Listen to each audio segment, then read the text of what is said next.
Hello everyone, thank you for deciding to get ready with me today, and let me show you how I started my look with Smashbox Primer, of course, gotta prime, and then my Unique Touch Mineral Cream Foundation to give me a nice base. This is almost like a BB cream finish. Then of course I went in with my eyeshadow Insurance to make sure my lids are primed and ready to rock. Giving that eyeshadow primer a minute to sit and dry, then I go in with my Unique Splurge Cream Shadow in Tenacious. I absolutely love this stuff. It makes the perfect base for any shadow look. This is kind of a bronze with a gold fleck. So pretty. Sorry I had to grab a mirror. I am not good at doing makeup with my phone. So just wanting to, sorry, my dog just loves to be in these videos. Spreading that out so it's not a thick coat, making sure it's blended evenly, and just kind of working its way outward, not going too far up on my brow. Look at Abel loves you guys. He totally wants to say hi.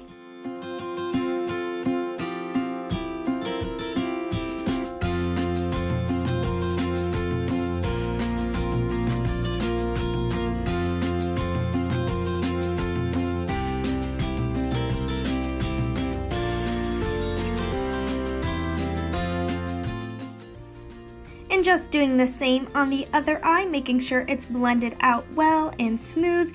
You don't want a heavy coat, but I will say, gosh, I can never talk when I start to record. This is totally crease proof. It's amazing. Grabbing my Eco Tools brush with a stubby end. I never know the technical terms for all these brushes. I'm going in with ColourPop eyeshadow in Slave to Pink. It is a hot pink, and putting that over top my cream shadow. I wanted a little bit of pop, but nothing too crazy, so I will say the cream shadow underneath definitely helps kind of tame this pink look.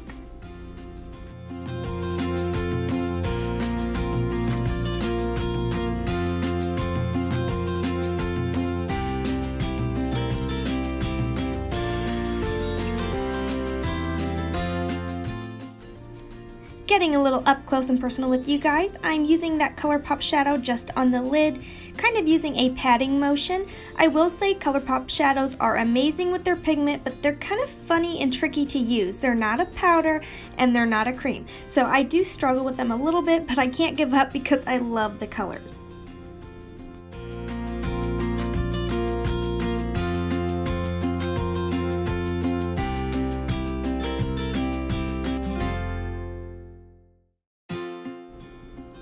Now that I have my lids done, I'm going to go in with a crease brush. I believe it's by Luxe, I want to say. No, Crown Brush, excuse me. The powder is Luxe. Crown Brush, crease brush. That's a tongue twister. And this color I'm using is by Luxe. There we go. Got it right that time. And I actually have to double check. This is called number 290. It's a little shadow for a palette, a magnetic palette, which I don't have, but I still love the shadow and I'm going to rock it.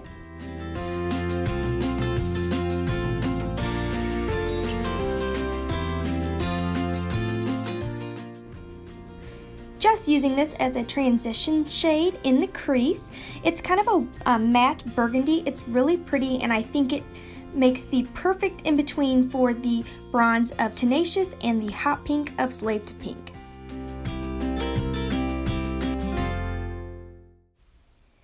If you guys are new to my channel, or if you're not, you will know that I am a blending-aholic, so I am blending.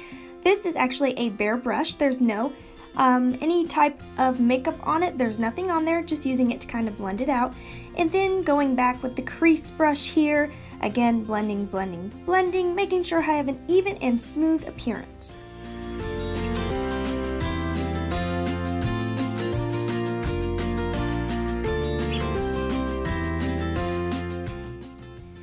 I am totally flip-flopping between a crease brush with the Luxe shadow on it and a naked brush, just kind of blending again because you guys know I love to blend.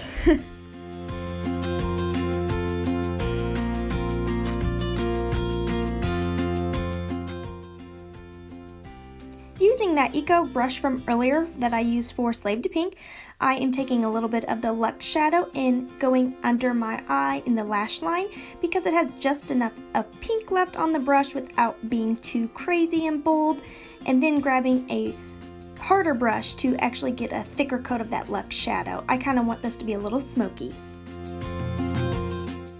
For my brow highlight, grabbing another splurge cream in Elegant. This is kind of a soft color with a little bit of gold fleck in it, and using it to highlight my brow. It makes an excellent highlight for underbrow and in the tear duct. That's another tongue twister.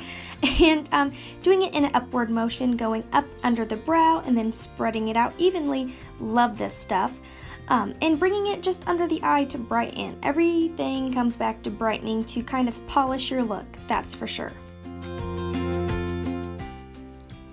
And I think this is the last time I'm gonna grab the crease brush for this look, I think anyways, and just blending out one more time. To set my underbrow highlight and to make it pop just a little bit more, I'm actually using my Cocoa Contour palette with Pop of Light, the powder. It's got a little bit of shimmer, and going under my brow because I really want a good highlight under my brow. Since my look is a little bit more dramatic and a little darker, having that Pop of Light under the brow is going to make a huge difference.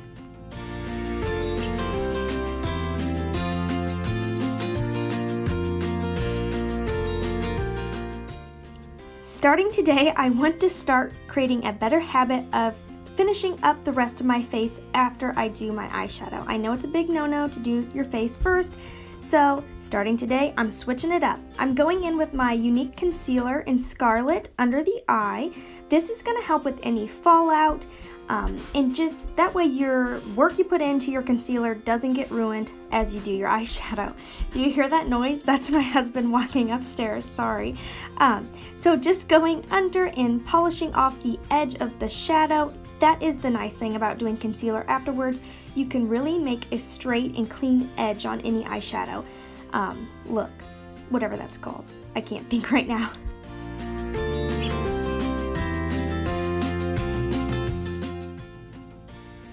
And since I did do a light base of cream shadow, I'm just taking whatever concealer's left on my brush and kind of going in on any dark spots on my face to kind of brighten them and hide some of my acne scarring. And then of course touching up the edge of my eye one more time.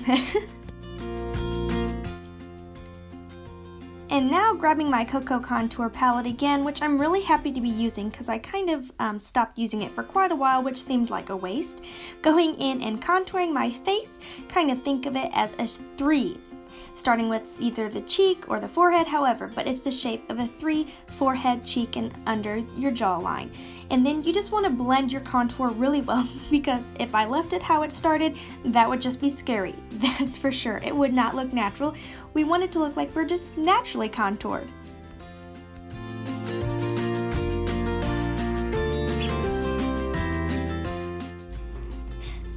I swear my husband doesn't weigh a ton. That's what it sounds like with him walking above me in the house. Anyways, you really want to blend under your jaw so well, otherwise you're going to have a harsh line. So I blend under the jaw and pull it down onto my neck slightly so that it all looks seamless. Very important. Now grabbing that lightest shade in the Cocoa Contour palette, I'm just going in and setting the lightest points on my face so everything is blended and beautiful and ready to rock. And I forgot to mention, that's an e.l.f. brush I'm using. And of course I want a nice pop of bold highlight using my Smashbox cream highlighting stick.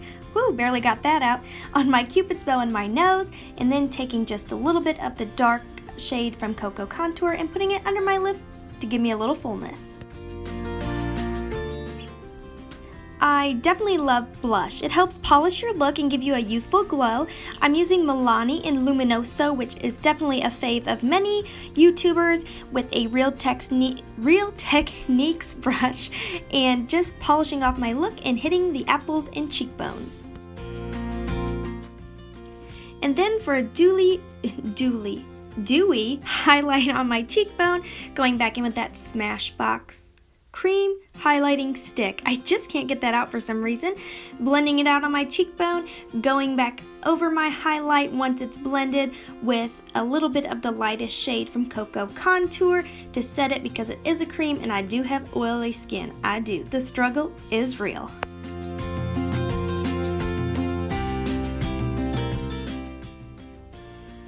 And no look can be complete without eyebrows. I love this little e.l.f. palette.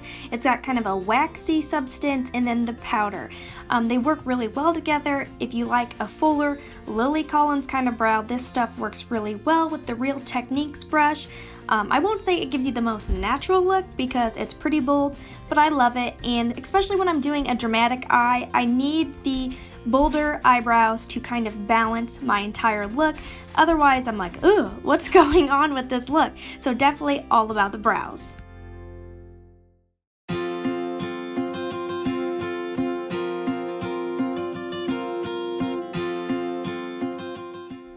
Alright, brows are completed, and I do have one that sits way higher than the other. I don't like that, but what can you do? Now I'm going in with a white liner and tightlining my eye to brighten it. And then using a Marcel eyeliner in some type of blue, I'm honestly not sure, and doing my upper lash. That was kind of a last minute decision, but hey, it turned out.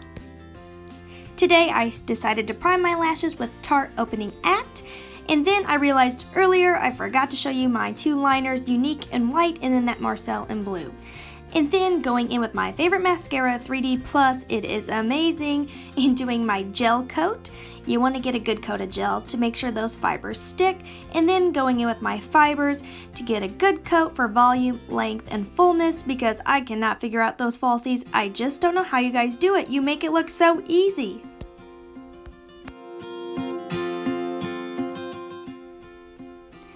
Finishing my lashes, I'm just putting one last really good coat of gel to prevent any fallout throughout the day. I want the fibers to stay on my eyelashes and not end up all over my cheeks.